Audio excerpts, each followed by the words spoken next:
Bismillahirrahmanirrahim. Assalamu alaikum warahmatullahi wabarakatuh. Hope you are all doing well. So students this is our first lecture. ठीक है, Mehran university के ऊपर आज जो है हमारा फर्स्ट लेक्चर है। अपनी प्रिपरेशन को कंटिन्यू करते हैं। ठीक है, आज की इस वीडियो में हम जो है रिसेंटली यानी कि 2024 के जून और जुलाई में जो मेहरान यूनिवर्सिटी के पास पेपर्स के एमसीक्यूज आए थे उन्हें हम डिस्कस करेंगे। ठीक है, फिजिक्स केमिस्ट्री मैथ तीनों पोर्शन के एमसीक्यूज को डिस्कस करेंगे। ठीक है, इससे क्या होगा कि इससे जो है आपका एक कॉन्सेप्ट क्लियर होगा कि किस तरीके से जो है किस तरह के किस पैटर्न से एमसीक्यूज आते हैं। ठीक है, आपका कॉन्सेप्ट इससे क्लियर होगा। ठीक है, तो इस वीडियो को अपने फ्रेंड्स के साथ लाजमी शेयर करें जो भी मेहरान यूनिवर्सिटी या कायदे अवाम यूनिवर्सिटी में जो है अप्लाई करना चाहता है या करेगा। ठीक है, तो अगर चैनल पर न्यू आए तो काइंडली चैनल को लाजमी सब्सक्राइब कर लें और बेल आइकन पर हिट कर लें ताकि आने वाली लेटेस्ट वीडियो आपको मिल सके। देखिए स्टूडेंट्स, पहले हम जो है पास पेपर्स को डिस्कस कर रहे हैं। आज मेहरान के सेकंड लेक्चर में इंशाल्लाह हम कायदा वाम के डिस्कस करेंगे। फिर उसके बाद हमने जो है लेक्चर्स को कंटिन्यू करेंगे। जो अपनी प्रिपरेशन होगी चैप्टर वाइज जो हमने जो है डिस्कस करना होगा तो उन्हें हम पढ़ेंगे। ठीक है, तो पहले फिजिक्स के कुछ एमसीक्यूज को देखते हैं। ठीक है, जो कि फेज़ वन और फेज़ टू, यानी कि फेज़ वन आपका जून में होता है और फेज़ टू आपका जुलाई में होता है। ठीक है, उसके कुछ एमसीक्यूज को देखते हैं जो फिजिक्स में आते हैं। ठीक है, डायमेंशन ऑफ एक्सेलरेशन, आपको पता है कि डायमेंशन एक्सेलरेशन की क्या होती है, एल टी की पावर टू। ठीक है, यूनिट ऑफ चार्ज जो है चार्ज का यूनिट क्या होता है हमारे पास, कूलम होता है। अच्छा, Wheatstone bridge is use to measure. ठीक है, आपका जो वेट स्टोन जो है ब्रिज है वो किसको मेजर करता है, वो रेजिस्टेंस के बारे में बताता है, रेजिस्टेंस को मेजर करता है। ठीक है, ऐसा यूनिट ऑफ प्रेशर, प्रेशर का ऐसा यूनिट क्या है हमारे पास, पास्कल है।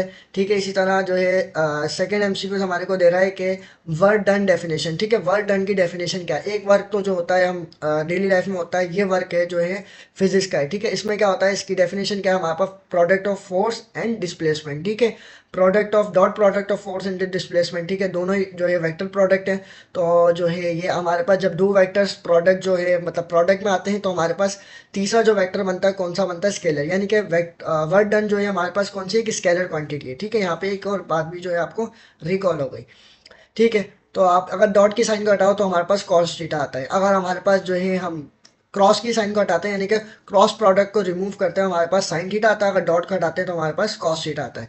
ठीक है, वो कहता है कि इफ ए एंड बी, ठीक है, ए और बी आपके पास दो वेक्टर्स हैं और पैरेलल में। ठीक है, तो आपका कह रहा है ए क्रॉस बी जो है बराबर है 1 के और ए वेक्टर डॉट बी वेक्टर बराबर है 0 के। ठीक है, अब ये 1 के और 0 के कैसे बराबर आया, देखो अगर मैंने आपको वही बात बता ली, जब हम क्रॉस प्रोडक्ट यानी कि क्रॉस की साइन को रिमूव करते हैं तो हमारे पास कौन सा आता है, साइन थीटा आता है। तो साइन थीटा में आप जब 0 पुट करोगे तो है आपके पास 0 हो जाता है। ठीक है, यहाँ पे अगर डॉट प्रोडक्ट है तो यहाँ पे अगर आप जो है उसको मल्टीप्लाई यहाँ से हटाओगे तो कॉस थीटा आ जाएगा और थीटा में फिर आप 0 पुट करो तो फिर आपके पास जो है आंसर 0 आ जाएगा। ठीक है, अच्छा यूनिट वेक्टर क्या होता है, वो कहता है कि यूनिट वेक्टर की मतलब डेफिनेशन आपसे पूछी थी। अच्छा, vector divides bye its magnitude. ठीक है, यानी कि जो भी आपका वेक्टर है उसको डिवाइड कर दो उसके मैग्नीट्यूड से तो आपके पास क्या आ जाता है, यूनिट वेक्टर। ये उसका फार्मूला है कि ए क्या बराबर होता है, A vector divided by magnitude of A. ठीक है, अच्छा नेक्स्ट एमसीक्यू सर हमारे पास डेफिनेशन ऑफ टेम्परेचर। ठीक है, टेम्परेचर की डेफिनेशन क्या है, degree of hotness and coolness. यानी कि आपका जो टेम्परेचर होता है वो बताता है किसी भी जो है उसकी डिग्री बताता है किसी भी बॉडी की वो गर्म है या ठंडी है। ठीक है, डायमेंशन ऑफ पावर, पावर की डायमेंशन क्या होती है हमारे पास, एम एल स्क्वायर टी की पावर -3। ठीक है, ये जो है पावर ऑफ डायमेंशन होती है। ठीक है, अच्छा एक और बात ये है कि अगर जो भी मतलब जो है ऐसी फिजिकल क्वांटिटी जिसके यूनिट सेम हो। ठीक है, जिसके यूनिट सेम होंगे ना तो उनकी भी डायमेंशन सेम होगी। जैसे वर्क है, ठीक है, वर्क का यूनिट क्या है जूल और एनर्जी का यूनिट क्या है जूल। ठीक है, तो दोनों का अगर यूनिट सेम है तो इन दोनों की डायमेंशन भी सेम होगी। ठीक है, अच्छा आगे था हमारे पास वेक्टर क्वांटिटी। वेक्टर क्वांटिटी क्या है, इसकी डेफिनेशन आपसे पूछी थी। तो यहाँ पे क्या होता है, डायरेक्शन प्लस मैग्नीट्यूड। यानी कि वेक्टर क्वांटिटीज वो क्वांटिटीज होती हैं जिसमें मैग्नीट्यूड भी होता है और डायरेक्शन भी होती है। ठीक है, पावर की जो है डेफिनेशन पूछी है तो पावर की डेफिनेशन क्या है, वो कहता है rate of doing work is called power. यानी कि आपके किसी भी काम में चेंज आए, ठीक है, उसे हम क्या बोलते हैं, पावर बोलते हैं। और उसका ऐसा यूनिट क्या होता है हमारे पास, वॉट होता है। ठीक है, वॉट जो है बराबर होता है आपका न्यूटन सेकंड के बराबर होता है। ठीक है, तो ये भी इस तरह से भी एमसीक्यूज पूछ सकता है। अच्छा, 1 पी को इज इक्वल टू, ठीक है, 1 पी को आपका किसके इक्वल होता है, 10⁻⁻ -12 के लिए। ठीक है, नेक्स्ट एमसीक्यूज हमारे पास इलेक्ट्रिक फ्लक्स। ठीक है, इलेक्ट्रिक फ्लक्स की डेफिनेशन आपसे पूछी गई थी, dot product of field electric field intensity bye and area. ठीक है, आपका जो इलेक्ट्रिक फ्लक्स है वो क्या होता है, वो डॉट प्रोडक्ट होता है electric field intensity and area का। ठीक है, तो ये उसका फार्मूला हो गया। वही बात अगर हम डॉट प्रोडक्ट को रिमूव करेंगे तो हमारे पास कॉस थीटा आ जाता है। ठीक है, डेफिनेशन आपसे जो है दी गई थी, वो पूछा था किसकी डेफिनेशन है, rate of change of momentum. ठीक है, rate of change of momentum उसे हम क्या बोलते हैं, उसे हम फोर्स बोलते हैं। ठीक है, और फोर्स का फार्मूला क्या है, F equals to M A. ठीक है स्टूडेंट्स, तो उम्मीद है कि आपको ये फिजिक्स के एमसीक्यू समझ में आए होंगे। ठीक है, इंशाल्लाह हम आगे जब प्रिपरेशन स्टार्ट करेंगे तो आपको जो है बहुत इजीली समझ में आने लगेगा। हम बिल्कुल ही फर्स्ट चैप्टर से स्टार्ट करेंगे, फिजिक्स क्या होता है, उसके बाद हर चैप्टर को हम डिस्कस करेंगे और उसके एमसीक्यूज को भी। ठीक है, आगे चलते हैं केमिस्ट्री के एमसीक्यूज के ऊपर। ठीक है, अब आ जाता है हमारे पास केमिस्ट्री के एमसीक्यूज। ठीक है, आपको देखो आइडिया हो रहा होगा कि किस तरह के एमसीक्यूज आते हैं। ठीक है, अब देखो केमिस्ट्री में ज़्यादातर जो है इसने मेहरान यूनिवर्सिटी में ज़्यादातर फार्मूले दिए हुए हैं। ठीक है, अब जैसे ही पहला फार्मूला आता है सल्फ्यूरिक एसिड फार्मूला। ठीक है, सल्फ्यूरिक एसिड का फार्मूला क्या है, H2SO4।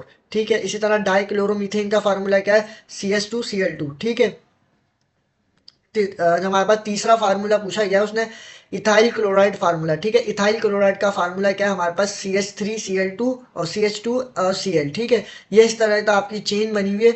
आपने ऑर्गेनिक केमिस्ट्री के अंदर अगर आपने पढ़ा हो इंटर के अंदर तो आपको पता होगा। ठीक है, ग्राम्स लॉ का फार्मूला आपसे पूछा है कि R1 डिवाइडेड बाय R2 बराबर होता है radical M2 divided by M1। ठीक है, अच्छा डेफिनेशन हमारे को दी थी स्टोचोमेट्री की, तो ये जो है स्टोचोमेट्री की डेफिनेशन में क्या वो कहता है, relationship between the reactant and product. इसमें हम बात करते हैं रिएक्टेंट और प्रोडक्ट की जो है रिलेशनशिप के बारे में। ठीक है, बेकिंग सोडा का फार्मूला क्या है, Na2CO3। ठीक है, ये फार्मूला आपने याद रखने हैं, बेकिंग सोडा हो गया, सल्फ्यूरिक एसिड हो गया, नाइट्रिक एसिड हो गया, सोडियम क्लोराइड हो गया। तो ये बहुत सारे फार्मूले हैं केमिस्ट्री के अंदर। केमिस्ट्री के अंदर आते जाते तो फार्मूले ही बने हुए हैं। ठीक है, तो ये आपने फार्मूले याद रखने, फार्मूले पूछ लेता है।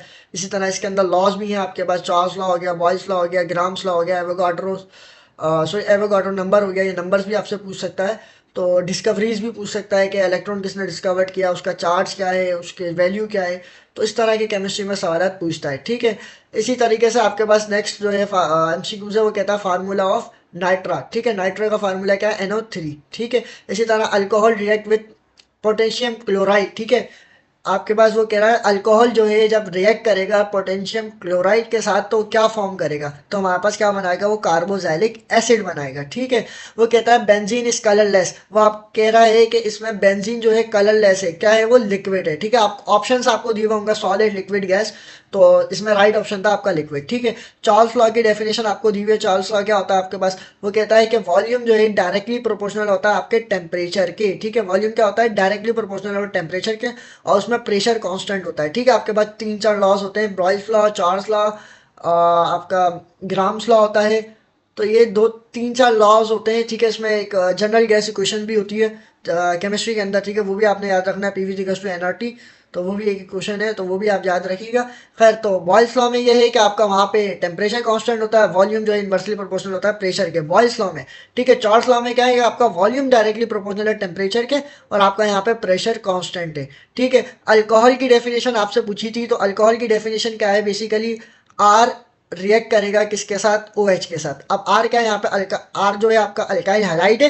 ठीक है, आपने सीरीज पढ़ी होंगी अल्केन, अल्कीन, अल्काइन, और एक होती है अल्काइल हैलाइड्स। ठीक है, तो आर आपका जो है यहाँ पे अल्काइल हैलाइड है, OH आपका क्या है, अल्कोहल है। ठीक है, तो जो है उसके साथ रिएक्ट करेगा तो उसका फार्मूला क्या बनेगा, CnH2n+1। ठीक है, ये आ गया अल्काइल हैलाइड का फार्मूला, और उसके साथ क्या अटैच है, आपका अल्कोहल अटैच है। ठीक है, तो ये स्ट्रक्चर फार्मूला आ गया आपके पास।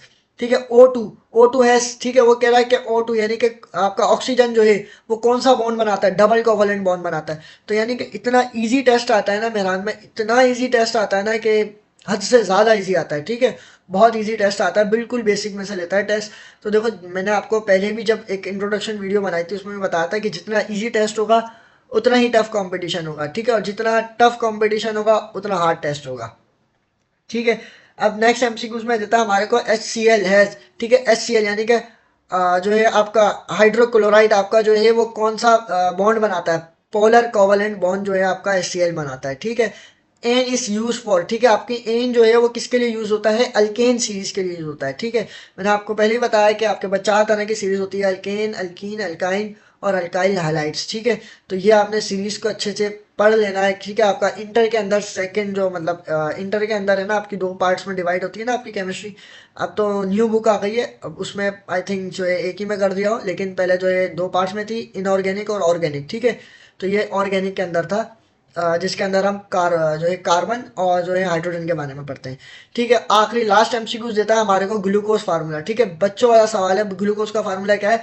C6H12O6। ठीक है, ये जो है ग्लूकोज का फार्मूला है। ठीक है, अगर इसी तरह अगर बेंजीन का फार्मूला देते तो बेंजीन का भी आसान है, C6H6। ठीक है, तो उम्मीद है कि आपको ये यहाँ तक जो है समझ में आ गया होगा कि केमिस्ट्री में और फिजिक्स में किस तरह के एमसीक्यूज आते हैं। अब चलते हैं हम मैथ की तरफ। ठीक है, ठीक है स्टूडेंट्स, तो अब मैथ के जो है कुछ एमसीक्यूज को देख लेते हैं जो कि पास्ट पेपर्स में आते हैं। ठीक है, इसमें भी बेसिक एमसीक्यूज आते हैं। ठीक है, तो उम्मीद है कि आपको नजर आ रहा होगा। ठीक है, पहला क्वेश्चन हमारे को दे रहा है कि if A plus B equal to one. ठीक है, and A minus B equal to one. आपका ए प्लस बी जो है वो भी बराबर है वन के, और ए माइनस बी वो भी बराबर है वन के।